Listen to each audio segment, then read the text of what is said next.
বর্ষাকাল মানেই কিন্তু খিচুড়ি, আর বর্ষাকালে খিচুড়ি কিন্তু আমরা প্রায়শই খেয়েই থাকি। কিন্তু শীতকালের এই মেঘলা ওয়েদারে যদি এরকম খিচুড়ি থাকে তাহলে দুপুরের লাঞ্চটা জাস্ট জমে যায়। ভিডিওটি দেখে বুঝতেই পারছেন এটা সিম্পল কোনো খিচুড়ি নয়, এটি চিকেন খিচুড়ি রেসিপি। তবে এই চিকেন খিচুড়ির রেসিপিটি অনেকেরই জানা, আবার অনেকেরই জানা নেই। যারা জানে না আজকের রেসিপিটি তাদের জন্য। ভিডিওটা সম্পূর্ণ দেখার জন্য অনুরোধ রইল। প্রথমেই আগে থেকে বেছে ধুয়ে রাখা চিকেনের মধ্যে নুন, হলুদ, লঙ্কা গুঁড়ো, সর্ষের তেল দিয়ে ভালো করে ম্যারিনেশন করে আধা ঘন্টার জন্য রেস্টে রেখে দেবো। অন্যদিকে একটি পাত্রের মধ্যে সমপরিমাণে 300 গ্রাম চাল, 300 গ্রাম মুসুরির ডাল এবং 300 গ্রাম মুগ ডাল ভালো করে আমি ধুয়ে নিয়েছি। এরপর ফ্রেশ জলে আমি আধা ঘন্টা মতন ভিজিয়ে রাখবো। আপনারা এখানে সেদ্ধ চাল বা গোবিন্দভোগ চাল দিয়েও করতে পারেন। এরপর চিকেন খিচুড়ি মশলার জন্য শুকনো খোলায় 1 চামচ নিয়ে নেবো ধনে, 1 চামচ নিয়ে নেবো গোটা জিরে, আর নিয়ে নেবো গোটা গরম মশলা। সব কিছু ভালো করে ভেজে নিয়ে মিক্সির মধ্যে ঠান্ডা করে নিয়ে একটি মিহি পেস্ট বানিয়ে নেব। তবে এই মশলার মধ্যে একটু দানা ভাব থাকলে তাতে কোনো অসুবিধা নেই। এরপর যে পাত্রে রান্না করব তাতে পরিমাণ মতন তেল দিয়ে আগে থেকে ম্যারিনেশন করা চিকেনগুলো দিয়ে একে একে ভেজে নেব। তবে মনে রাখবেন এখানে কিন্তু বেশি কড়া করে ভাজা চলবে না, একটু হালকা ভাজা হলেই কিন্তু তুলে নিতে হবে। আর এইভাবে হালকা করে চিকেনটি ভেজে নিলে কিন্তু চিকেন তাড়াতাড়ি সেদ্ধও হবে এবং ছিটা ভাব কিন্তু একেবারেই হবে না।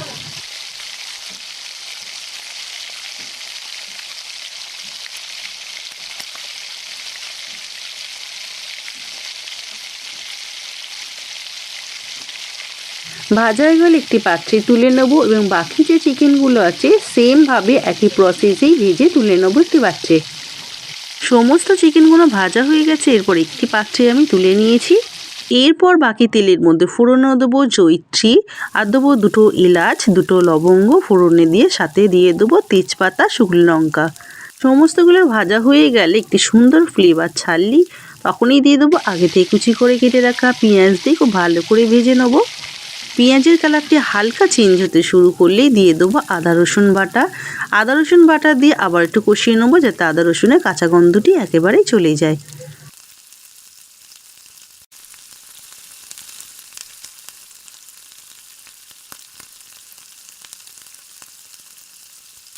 আদা রসুনটা কষিয়ে নেওয়া হয়ে গেলে দিয়ে দেবো টমেটো পেস্ট, সেটিকে দিয়ে ভালো করে কষিয়ে নেবো। খুব ভালোভাবে কষিয়ে নেওয়া হয়ে গেলে দিয়ে দেবো মশলা ধোয়া জল এবং সাথে একে একে গুঁড়ো মশলায় হলুদ গুঁড়ো আর লঙ্কা গুঁড়ো আমি দিয়ে ভালো করে কষতে দেবো যতক্ষণ না মশলা থেকে তেল ছাড়ে।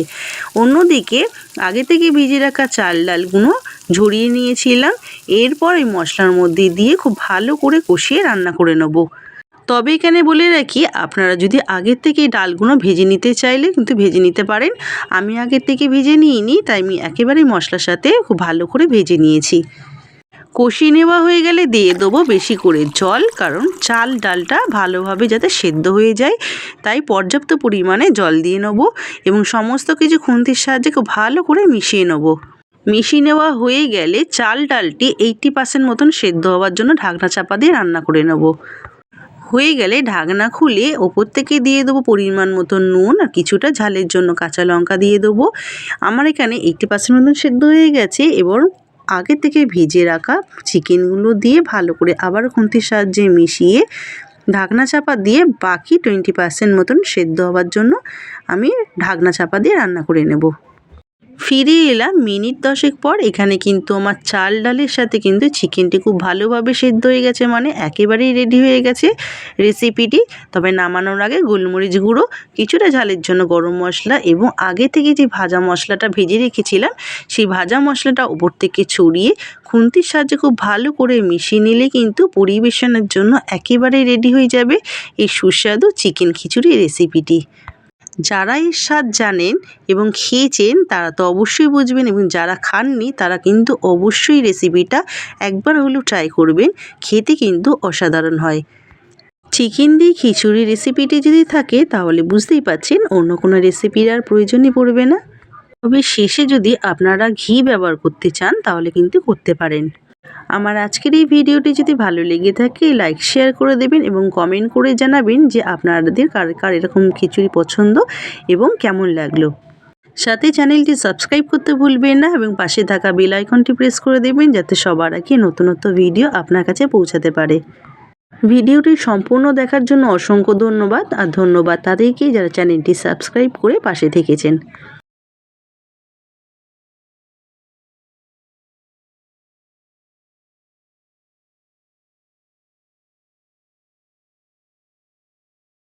ফিরছি তাহলে পরবর্তী নতুনত্ব কোনো ভিডিও নিয়ে। ততক্ষণে ভালো খান, ভালো থাকুন, টাটা।